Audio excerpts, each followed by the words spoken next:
Class 10, today we'll start with the chemical bonding and we'll see that what is a chemical bonding. Basically what happened that you have seen in your class ninth also about chemical bonds, that it is a linkage or a force which acts between two or more atoms and they are held together so that they could make a stable molecule. Like what I want to say, that if suppose we have two atoms A and B, they are basically bond together by means of certain force or linkage, and that force or linkage is basically known as your chemical bond. So what happened that when these two atoms join together, this chemical bond can be of any type. We'll discuss it, but initially you have to understand what is happening when these two particular atoms are bonded together. They form you a molecule, a stable molecule or a stable compound. This thing you have to keep it in your mind. Now I am writing the definition of it, whatever I have told you, but I think by this simple example you can understand what is a chemical bond.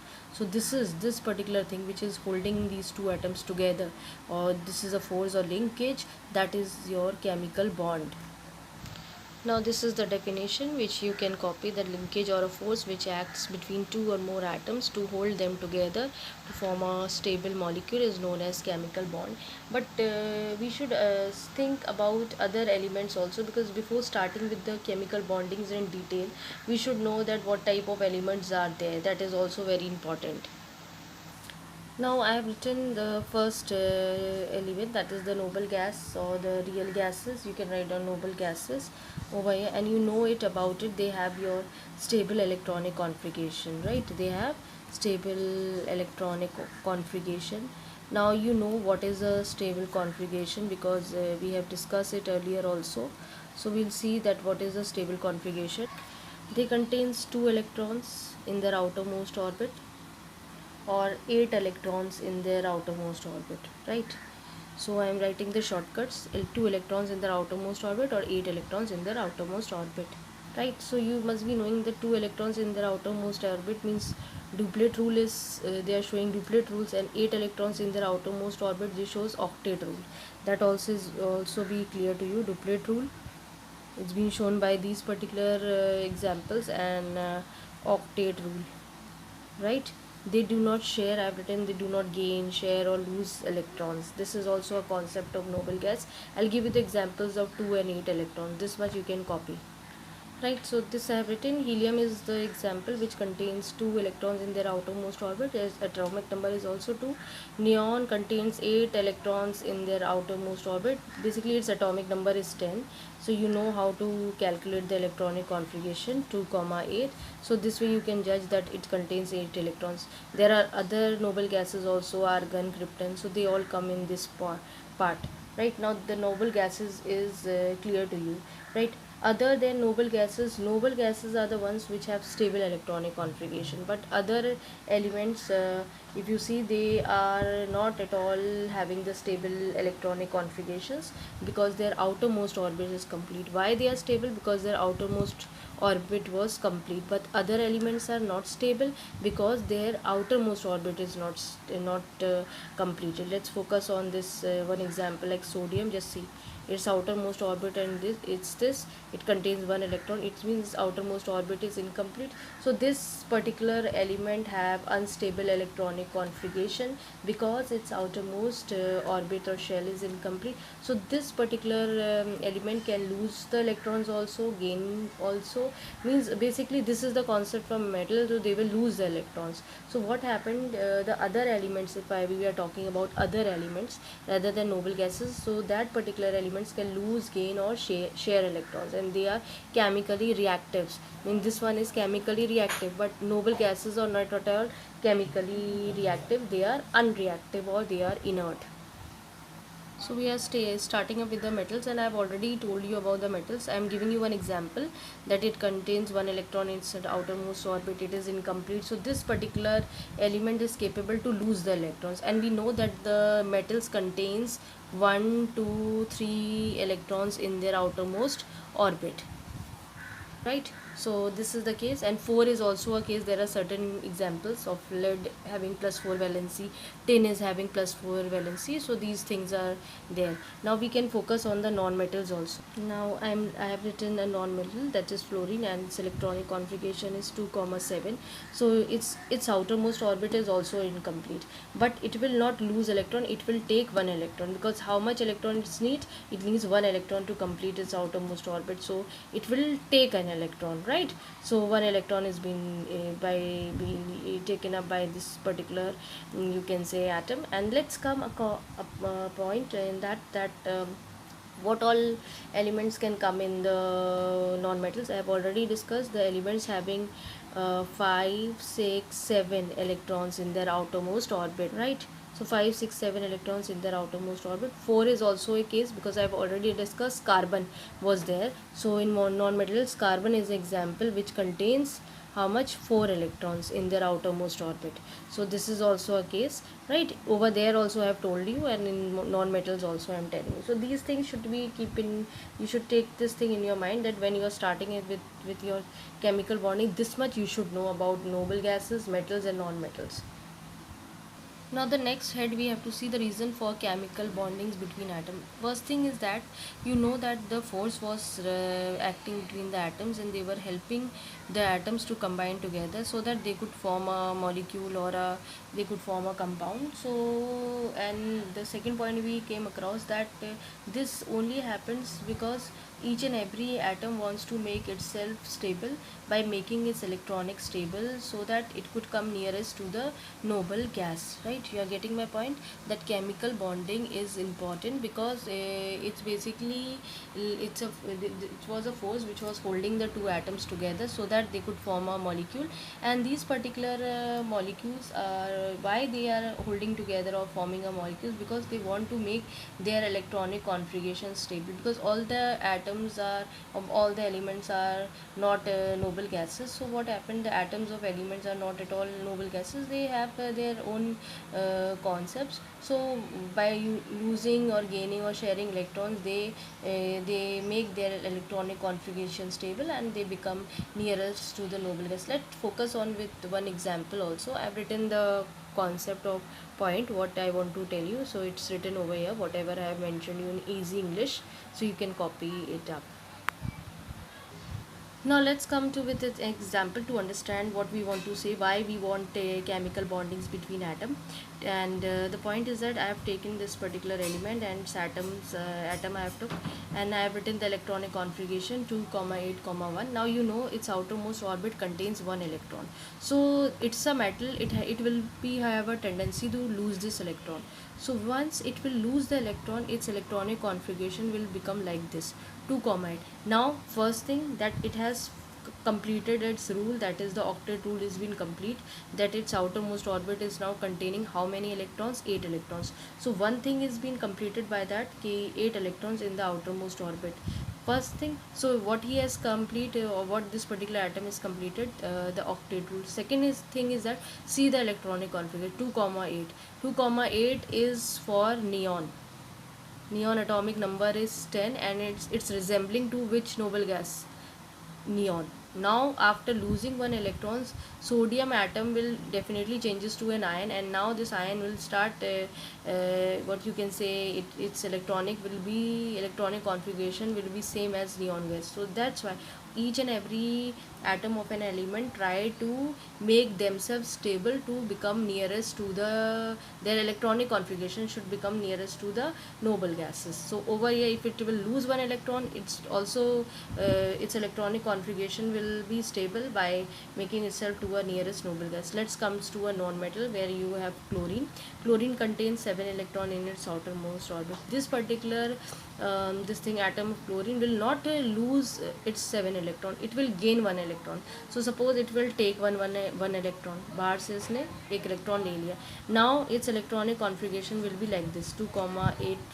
Again it is also fulfilling its octet rule, right? Octet rule is completed, means it will contain 8 electrons in their outermost shell or orbit. Now just see which particular this thing element shows this type of electronic configuration. Argon. If you see argon, argon atomic number is 18 and it shows this type of electronic configuration 2 comma 8 comma 8.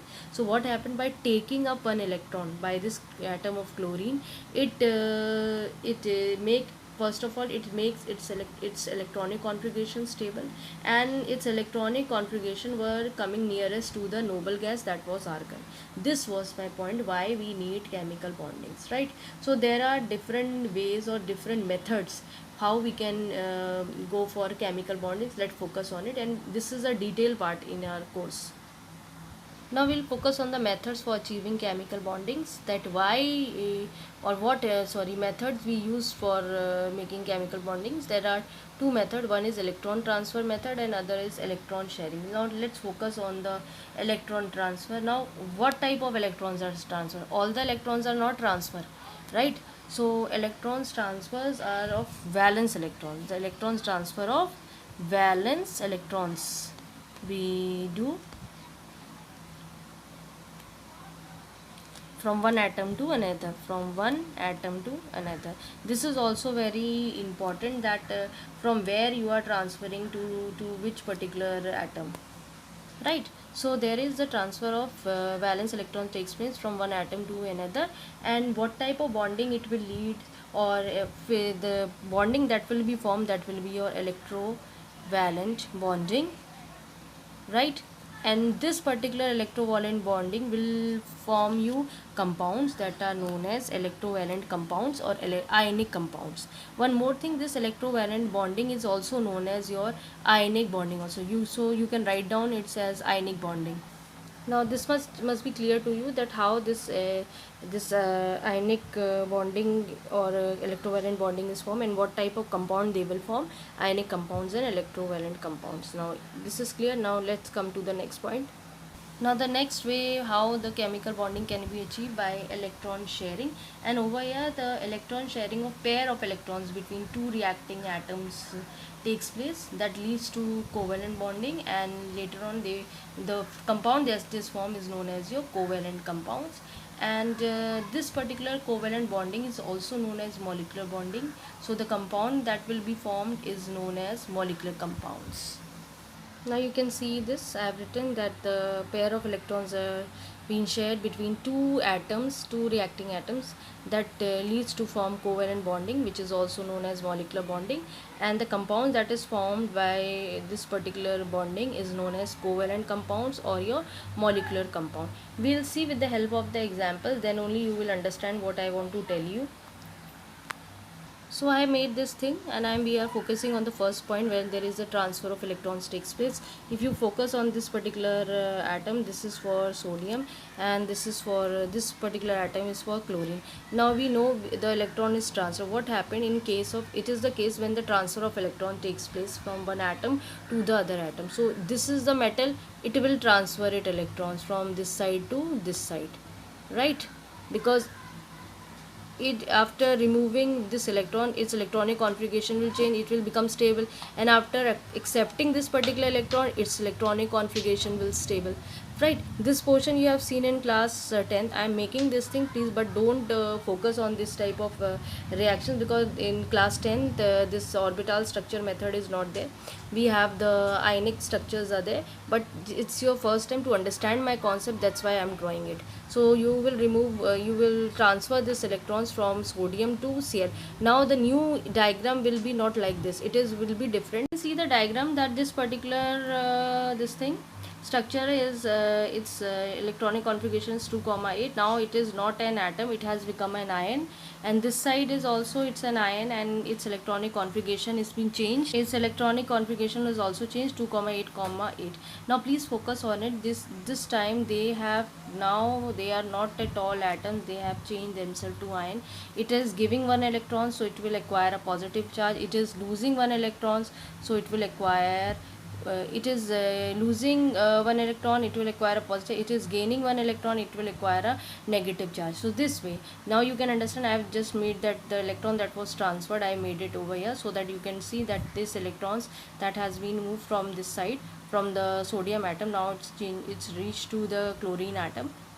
So this way your structure is been there. I'm again telling you, I'm just telling you so that you can understand, but this type of structures there is no need to make it in class 10th. So this is the first case when you are transferring your valence electron. You have seen, we have transferred the valence electron. We are not touching the inner electrons or the other electrons. We have only transferred the valence electron.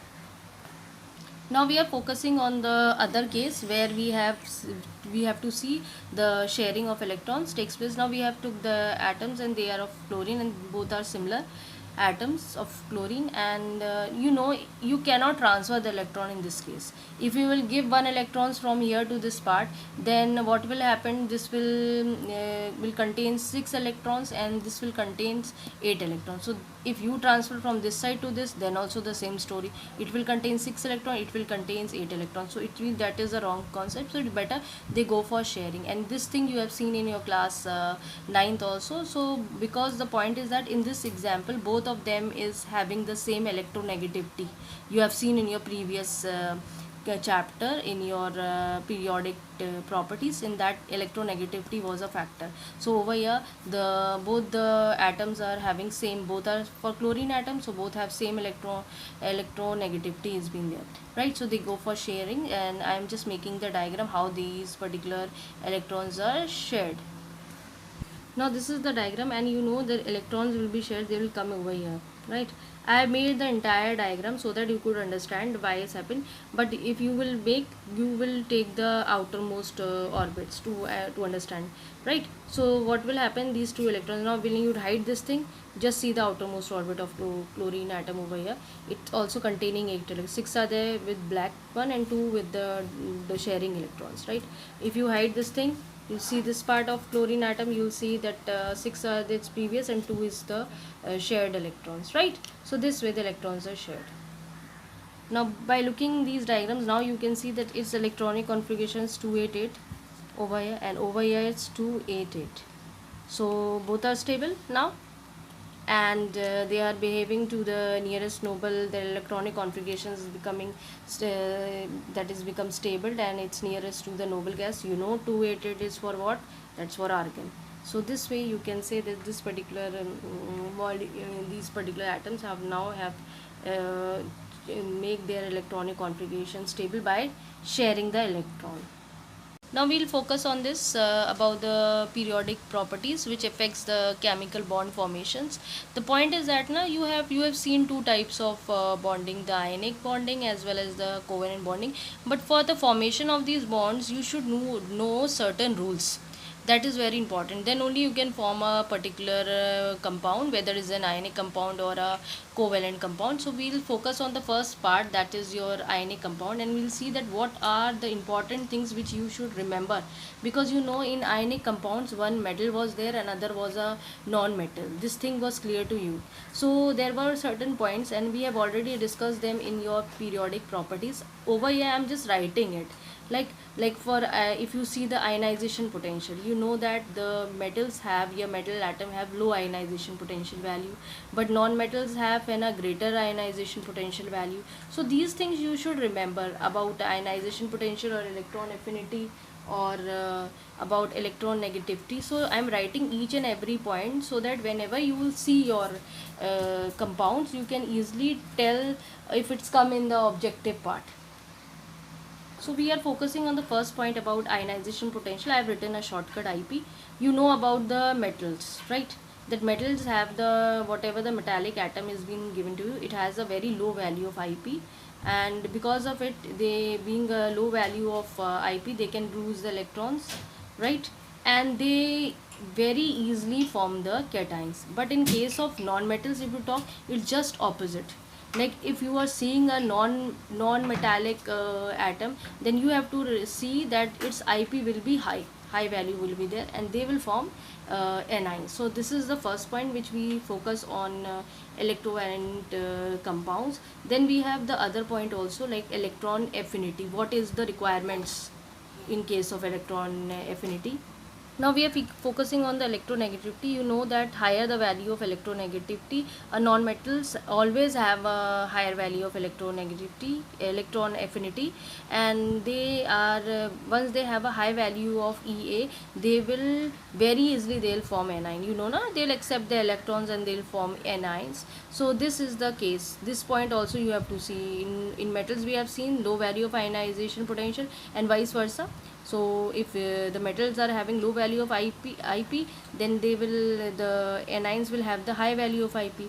In electron affinity, the non-metallic atoms will higher value of electron affinity, and then they are easily form they will easily form the anions. We have the other point also about the electronegativity. That is also a biggest factor, that you know that there are two atoms, right? Now it is clear, one is metal, other is non-metal. Both of them have a vast difference in their electron negativity. I have written larger difference between the two combining atoms, because we have two ones. One is a metal and other was a non-metal. You know, metal will have low electronegativity, but non-metals will have the high electronegativity. So I think this point is clear to you in terms of ionic compounds. Whenever you are forming a ionic compound, you have to focus on 3 points: that low value of IP should be there for the metallic atom, high value for electron affinity should be there for the non-metals, and there should be a great difference between the electronegativities of metals and metallic atom as well as non-metallic metals. And I have told you that metallic atoms will have low electron negativity, non-metallics will have high electronegativity. Now we focus about the formation of covalents. What is the requirements in that? Now in case of formation of covalent compounds, again we have to see these three things: ionization potential, electron affinity, and electron negativity. Right, let's come to the ionization potential. You know that covalent bonds are formed between the non-metals, not the metals, right? Metals can non-metals can be same or they can be different. That is the one case, but the point is that they are always, you are using non-metals over here, you are not using a metal. I have also made the diagram for Cl2, and that was a non-metal, it was not a metal. So if it is a non-metal, you know it, ionization potential will be high, first thing. If it is a non-metal, you know it, electron affinity will also be high. That we have also seen in the ionic bond formation. And over here also I am repeating the same thing, because this particular compound is formed that it contains non-metals, and these non-metals can be same or they can be different. So these 2 points will be what? They will be high. The values of non-metals will be high for ionization potential as well as electron affinity. But about this particular factor, electron negativity, the point is that if they are same, their difference is not very vast. There is a negligible difference between them, or they, you can see that I have given you that example that when both the atoms were same, so their electronegativity was also same. A minute difference can be there if you are using a different atoms, but not a big difference in the electron negativity will be there when you are forming a covalent compounds, right? So this is the point of introduction for your chemical bondings, and the detail of the bonds or different type of chemical bondings or the different types of compounds we will study in the next video.